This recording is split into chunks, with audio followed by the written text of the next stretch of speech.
신규 창업자들이 궁금해하는 이슈 해결하기. 사실 이제 온라인으로 창업할 때 굉장히 궁금해하는 질문들이 많습니다. 과연 내가 창업해서 성공할 수 있을까? 레드오션 시장에서 살아남을 수 있을까?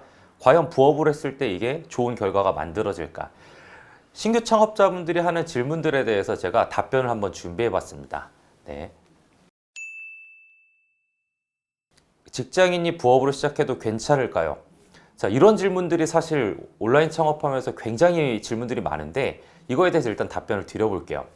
자, 일단 그래프를 보시면은 부업으로 창업하는 사람들이 굉장히 늘어나고 있어요. 그리고 여기서 이제 구분을 지어야 됩니다. 오프라인 창업수가 늘어나는지 아니면 온라인 창업수가 늘어나는지. 근데 지금 2020년도부터 해서 코로나 시대에 접어들면서 대부분 오프라인 창업보다는 온라인 창업에 관심을 많이 갖게 됐어요. 그리고 온라인 시장의 매출이 계속해서 상승하면서 대부분 온라인 창업 시장이 더 많이 곽광받고 있는 시점이죠. 그래서 저는 만약에 창업을 시작한다면 오프라인보다는 온라인이 훨씬 더 좋다고 생각합니다. 그리고 지금 직장인들이 부업으로 얘기를 하고 있기 때문에 당연히 오프라인은 현실적으로 불가능한 부분이고 온라인이 훨씬 더 좋겠죠. 왜냐면 시간적이나 공간적인 제약이 없기 때문에 누구나 시작을 할 수 있다라는 겁니다. 근데 여기서 중요한 게 있어요.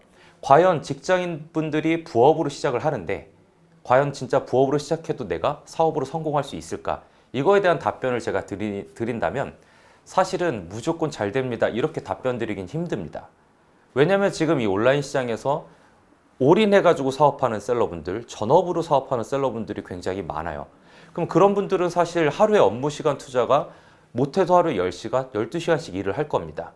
근데 부업으로 시작하시는 분들이라면 하루에 3시간, 많게는 5시간. 그러니까 시간적으로도 사실 업무 시간이 많이 부족하기 때문에 이 전업으로 활동하는 셀러에 비해서는 매출이나 그리고 성과가 조금은 미비할 수도 있어요. 그럼 제가 여기서 드릴 수 있는 팁은 직장인이 온라인 창업하는 거에 대해서는 찬성이고 저는 무조건 해야 된다고 생각을 하지만 그 창업할 때 당시에 나의 그 단기 목표를 정해놓고 오시는 게 좋을 것 같아요. 지금 무조건 온라인 창업하면 돈을 이만큼 벌 수 있다. 막 몇백만 원 번다. 100만 원을 번다. 300만 원을 번다. 1000만 원을 번다. 이제 이렇게까지는 당연히 안 될 겁니다.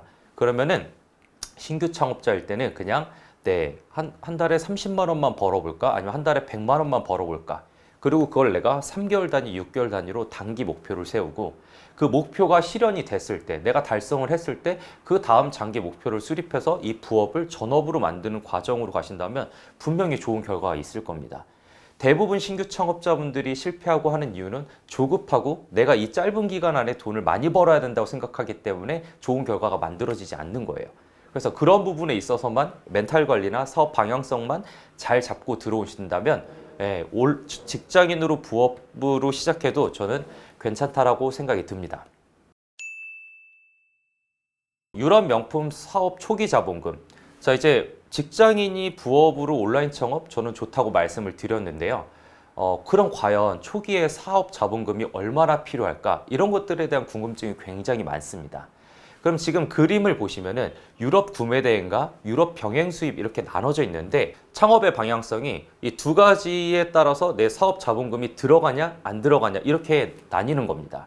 자, 일단 위에 보시면 유럽 구매 대행이라고 나와 있는데 이걸 제가 간략하게 설명을 드릴게요. 유럽 구매 대행은 뭐냐면 그냥 스마트 스토어를 하나 열어놓고 유럽에서 팔고 있는 상품을 가져다가 내 스토어에 올려놓습니다.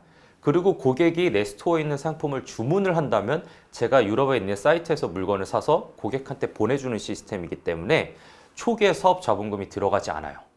근데 반대로 유럽 병행 수입이라는 이 키워드가 있는데 이쪽 카테고리는 내가 물건을 유럽에서 먼저 사입을 해서 한국으로 가져와서 내 사무실 또는 내 집에 보관하고 물건을 판매하는 사업 형태입니다. 그러면 당연히 지금 이게 처음에 사업 자본금이 필요한 거고 물건을 사야 되기 때문에 사업 자본금이 필요한 거고 그래서 여기는 무조건 돈이 못해도 100만 원, 못해도 500만 원 이상은 필요해 보입니다. 근데 저는 여기서 이제 추천드리는 게 과연 신규 창업자분들이 이 창업 시장에 들어와서 당장 돈을 쓰면서 사업을 시작해야 된다? 저는 이거에 대해서 반대입니다. 왜냐면 그 리스크, 재고 리스크를 안을 수는 없어요. 그리고 뭣도 모르고 신규로 들어왔는데 100만 원, 300만 원, 500만 원을 써서 사업을 시작한다? 이거는 굉장히 리스크가 있다고 생각합니다.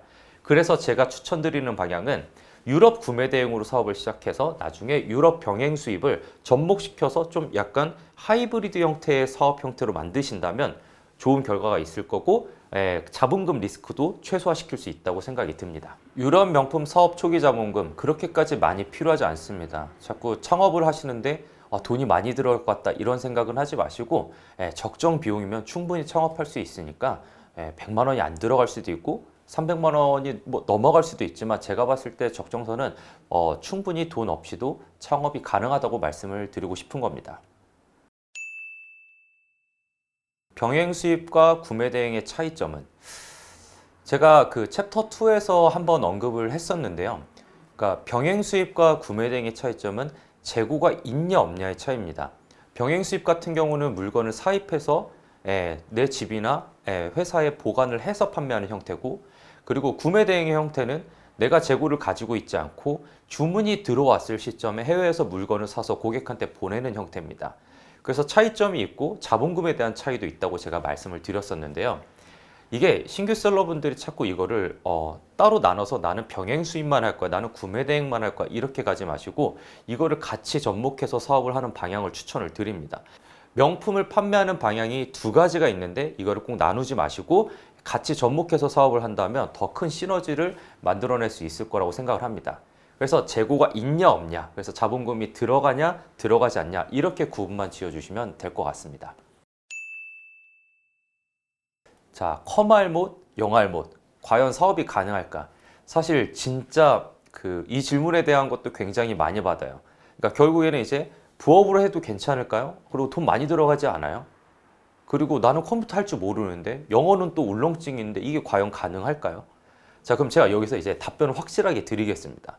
이거는 사실 당연한 얘기인데 컴퓨터를 잘하고 영어를 잘한다면 사실 정말 사업에 도움이 되겠죠.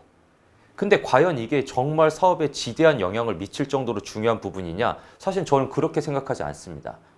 그러니까 사실 우리 사업의 모든 것 중 그리고 가장 중요한 거라고 보는 거는 어떤 아이템을 어떻게 가져와서 얼마에 팔지를 정하는 아이템 소싱 부분이 가장 중요합니다. 그럼 이 아이템 소싱이 뭐냐면 내가 지금 시기에 이 제품을 팔 거야. 근데 이 제품을 어디서 가지고 올 거야. 그리고 어느 가격대에 가져와서 나는 이 가격에 판매를 할 거야. 이런 것들에 대한 고민이 우리 사업에서 가장 중요해요. 그러면 이제 영어적인 부분에서 말씀을 드리면 사실 저희가 해외 사이트에 연락을 해서 전화를 하거나 메일을 보내는 일은 많지 않아요. 대부분 그냥 사이트에 나와 있는 상품이랑 가격 정도만 보는 거지 거기에서 영어를 해석할 필요는 없습니다. 그리고 요새는 팝하거나 구글 번역기가 다 이런 것들을 대신해서 해주기 때문에 저희가 영어를 굳이 잘해도 된다 이런 고정관념은 버리셨으면 좋겠습니다.